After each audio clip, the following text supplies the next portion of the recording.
मिट्टी में नंगे पैर दौड़ने वाला लड़का एक दिन 1,000 करोड़ का मालिक बन गया।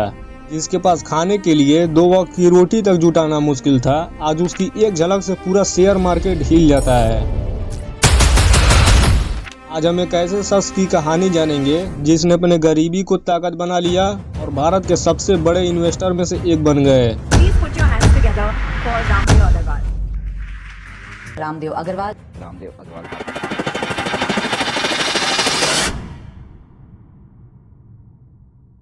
आइए हम लोग जानते हैं कि किस तरह किन किन कंपनियों में इन्वेस्टमेंट करके 1,000 करोड़ कैसे बनाए। रामदेव अग्रवाल का जन्म साल 1957 में छत्तीसगढ़ के रायपुर जिले के एक छोटे से गांव में हुआ था। उनका परिवार एक किसान परिवार था जिनका छोटा सा कच्चा घर और टूटी फूटी दीवारें थी। बचपन में उन्होंने गरीबी को इतने करीब से देखा कि नई चप्पलें पहनना भी एक सपना लगता था।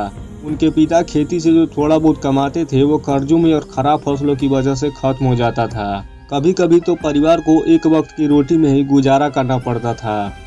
रामदेव अग्रवाल को बड़े स्कूलों में पढ़ाई करना मानो एक लग्जरी सपना था और एक छोटे से सरकारी स्कूल में पढ़ाई किया करते थे।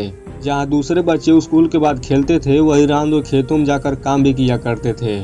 एक किसान का बेटा जिसके पास कुछ भी नहीं था, ठीक से रहने के लिए ना ही घर और ना ही इतना पैसा था कि भरपेट खाना खा सके, लेकिन हौसला था और सपने इतने बड़े थे कि दुनिया छोटी लगने लगी। और उस समय मात्र 20 साल का था। वो जानता था कि गरीबी से बाहर निकलने के लिए कुछ बड़ा करना होगा और एक दिन उसने फैसला किया सपनों की नगरी मुंबई जाने की और निकल पड़ा अपनी मंजिल की ओर, हाथ में सिर्फ एक छोटा सा बैग, आंखों में सपने और चेहरे पर जिद लेकर। और फिर 23 साल का यह लड़का अब सिर्फ सपना ही नहीं देख रहा था, उसे साकार करने के लिए ICAI की पढ़ाई भी कर रहा था। ICAI का मतलब होता है the institute of character accounts of India. आसान भाषा में कहें तो ये भारत में चार्टर्ड अकाउंटेंट CA की डिग्री देने वाला संस्थान होता है। जब कोई भी व्यक्ति अगर चार्टर्ड अकाउंटेंट CA बनना चाहता है तो उसे ICAI की परीक्षाओं को पास करना होता है। और उसी ICAI की संस्थान में हुई थी उस शख्स से मुलाकात जिसने दोनों मिलकर शेयर बाजार की दुनिया में लेजेंड बन गए। मोतीलाल ओसवाल से दो जुनूनी दिमाग, एक ही सपना और एक नया इतिहास लिखने की तैयारी। फिर उनके जिंदगी में सबसे बड़ा धमाका हुआ था साल 1992 में, जब न्यूयॉर्क के वॉल स्ट्रीट से लेकर मुंबई के दलाल स्ट्रीट तक हर जगह एक अजीब सी बेचैनी थी। और वो था हर्षद मेहता का स्कैम। जैसे ही स्कैम की खबर फैली, दुनिया भर में स्टॉक मार्केट में हड़कंप मच गया। लोग हैरान हो गए, हर कोई पैसा बना रहा था, इंडेक्स लगातार हर दिन ऊपर जा रहा था, लेकिन कोई नहीं जानता था कि यह शांति एक खतरनाक तूफान से पहले की शांति थी। फिर मोतीलाल ओसवाल रामदेव अग्रवाल से कहते हैं, ये क्या हो रहा है? हर स्टॉक बिना किसी लॉजिक के लगातार ऊपर जा रहा है। जहां सेंसेक्स तेजी से बढ़ रहा था, 10,000, फिर 11,000, फिर 12,000, लेकिन कैसे? बॉम्बे स्टॉक एक्सचेंज BSE की इमारत में अंदर एक लग्जरी ऑफिस में एक शख्स आराम से अपनी कुर्सी पर बैठा हुआ था और वो था हर्षद मेहता। बाजार में एक नया नाम छुपा हुआ था, हर्षद मेहता। लोग उसे द बिग बुल कहने लगे थे। उसका दावा था कि उसने बाजार का खेल समझ लिया है, लेकिन किसी को भी अंदाजा नहीं था कि वो जो कर रहा था वो पूरे शेयर बाजार को तबाह कर सकता है। जब पूरा बाजार मुनाफा कमा रहा था तो रामदेव अग्रवाल कुछ और ही देख रहे थे, एक ऐसी चीज जिसे कोई और नोटिस नहीं कर रहा था। फिर Ramdev Agarwal unusual trading volume को देखते हैं और चार्ट भी देखते हैं और तब कुछ कंपनियों का असामान्य ग्रोथ पाते हैं, जैसे कि ACC, स्टरलाइट और वीडियोकॉन कंपनियों के। लेकिन ये कैसे हो रहा था? फिर रामदेव अग्रवाल मोतीलाल से कहते हैं, यह कैसे संभव? इन कंपनियों में इतनी तेजी से ग्रोथ, कोई बहुत बड़ा गेम चल रहा है। और फिर 23 अप्रैल का दिन, जब भारतीय शेयर बाजार के इतिहास में काले अक्षरों से लिखे जाने वाला दिन, एक रिपोर्टर ने खुलासा किया कि बाजार में करोड़ों रुपए का हेरफेर किया गया है और नाम आया हर्षद मेहता का। और तभी न्यूज चैनल पर ब्रेकिंग न्यूज आता है स्टॉक मार्केट की स्कैम की। हर्षद मेहता ने 4,000 करोड़ का हेरफेर किया। जैसे एक खबर फैली, दुनिया भर में स्टॉक मार्केट में हड़कंप मच गया। लोग हैरान हो गए, इतना बड़ा घोटाला, करोड़ों अरबों रुपए एक ही झटके में धूल बन गए। Bombay stock exchange Sensex crash हो रहा था 4,500 से सीधा 2,500 पर। हर जगह सिर्फ एक ही बेचैनी थी और वो था डर। लोग अपना पैसा निकालने के लिए बेचैन थे। जब बाजार गिर रहा था, हजारों इन्वेस्टर कंगाल हो रहे थे। जहां दुनिया हार मान रही थी, वही कुछ ऐसे लोग थे जिन्होंने इस गिरावट को मौका बना लिया जीतने के लिए। और यहीं से शुरू हुई असली कहानी उन लोगों की जिन्होंने इस आर्थिक भूचाल में भी खुद को साबित किया। और फिर तब रामदेव अग्रवाल ने क्वालिटी कंपनियों पर फोकस करना शुरू कर दिया, न कि सिर्फ बढ़ते प्राइस पर। जब बाकी इन्वेस्टर बर्बाद हो रहे थे, तब रामदेव अग्रवाल और मोतीलाल ओसवाल ने HDFC बैंक जैसे कंपनियों में इन्वेस्ट किया और फिर अगले कुछ सालों में इन्वेस्टर इन्वेस्टर को कई गुना प्रॉफिट दिया। जिसने 1 लाख रुपए लगाए थे वो करोड़पति बन गए। और फिर साल 1999 का वक्त था जब इंटरनेट का एक नया दौर शुरू हो चुका था। हर कोई इंटरनेट स्टॉक्स में अपनी किस्मत आजमा रहा था, लेकिन किसी ने सोचा भी नहीं था कि यह सपने एक रात में बिखर जाएंगे। जब अमेजॉन, याहू, पेड जैसे .com कंपनी में बिना सोचे समझे पैसे लगा रहे थे, एक छोटा सा वेबसाइट भी मल्टी मिलियन डॉलर वैल्यूएशन पर जा रहा था। मार्च 2000 में जब नस्डैक इंडेक्स ने अचानक से गिरना शुरू कर दिया, अमेजॉन, याहू जैसे बड़े दिग्गज भी अपने शेयर प्राइस का 80% तक खो चुके थे। $5 ट्रिलियन से भी ज्यादा का नुकसान हुआ, यानी लाखों लोगों की जिंदगी भर की कमाई डूब गई। और फिर मोतीलाल ओसवाल चिंतित होकर रामदेव अग्रवाल से कहते हैं, यह बाजार तो टूट रहा है। अब आइए जान लेते हैं कि .com क्रैश के बीच उन्होंने किन किन कंपनियों में इन्वेस्टमेंट करके उन्हें कितने का प्रॉफिट हुआ। और जब बाजार स्थिर हो गया तब साल 2003 के बाद भारतीय IT कंपनियों ने जबरदस्त उछाल मारी। तब इन्फोसिस, विप्रो और HCL जैसी कंपनियों ने अपनी टेक्नोलॉजी को अमेरिका, यूरोप और एशिया तक पहुँचा दिया। जो लोग डर कर भाग गए थे अब वो पछता रहे थे, और जो टिके रहे वो इतिहास बना रहे थे।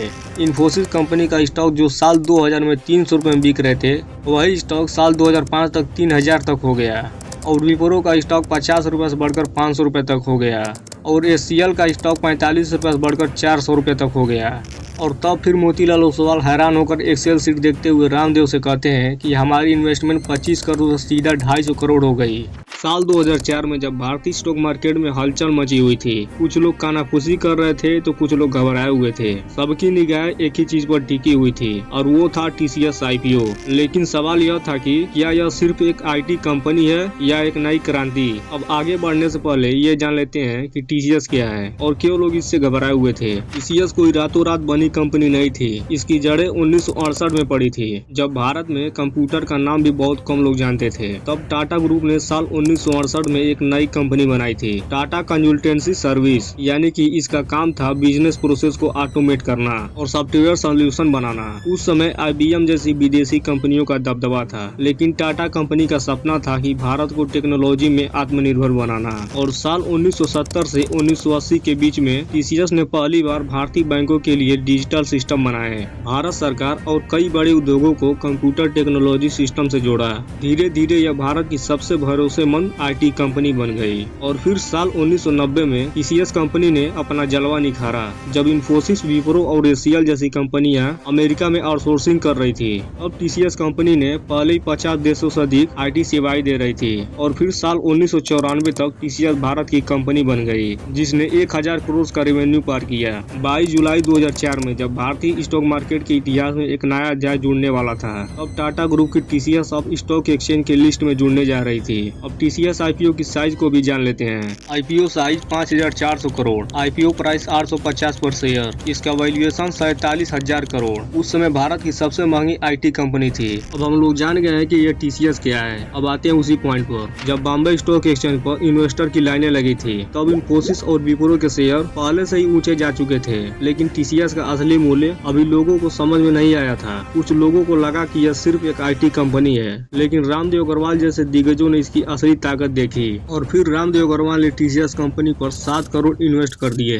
तब मोतीलाल हैरान होकर रामदेव अग्रवाल से कहते हैं, 7 करोड़ इतने बड़े अमाउंट का रिस्क। तब रामदेव अग्रवाल ने कहा, यह कंपनी आने वाली सालों में भारत की सबसे बड़ी IT कंपनी बनने वाली है। और फिर TCS का IPO लॉन्च हुआ। IPO प्राइस था 850 रुपए पर शेयर और पहले ही दिन स्टॉक 20% ऊपर चला गया। और फिर साल 2005 के बाद विप्रो और इन्फोसिस तो पहले से ही बढ़ चुके थे, लेकिन असली किंग बन रहा था TCS कंपनी। TCS का स्टॉक लगातार ऊपर जा रहा था, 1000, 2000, फिर 3000 तक। और फिर साल 2008 में एक रिपोर्ट निकला कि TCS ने इन्फोसिस को भी पीछे छोड़ दिया। यह भारत की सबसे बड़ी IT कंपनी बन चुकी थी। अब आइए देखते हैं कि TCS कंपनी का 2005 से 2020 तक का प्रॉफिट कैलकुलेशन। साल 2004 में TCS का स्टॉक 850 पर शेयर था, और फिर साल 2020 में वही स्टॉक 4000 पर शेयर हो गया। और फिर साल 2004 में TCS कंपनी पर 7 करोड़ का इन्वेस्टमेंट 350 करोड़ से भी ज्यादा बन चुका था। और यही वो मोमेंट था जिसमें रामदेव अग्रवाल को अरबपति क्लब में पहुंचा दिया। अब आइए देखते हैं कि रामदेव अग्रवाल को किन किन कंपनियों से कितने का प्रॉफिट हुआ। साल 2020 तक TCS कंपनी से प्रॉफिट हुआ 350 करोड़ का। Infosys plus Wipro plus HCL जैसे कंपनियों से 1000 करोड़ तक का प्रॉफिट हुआ।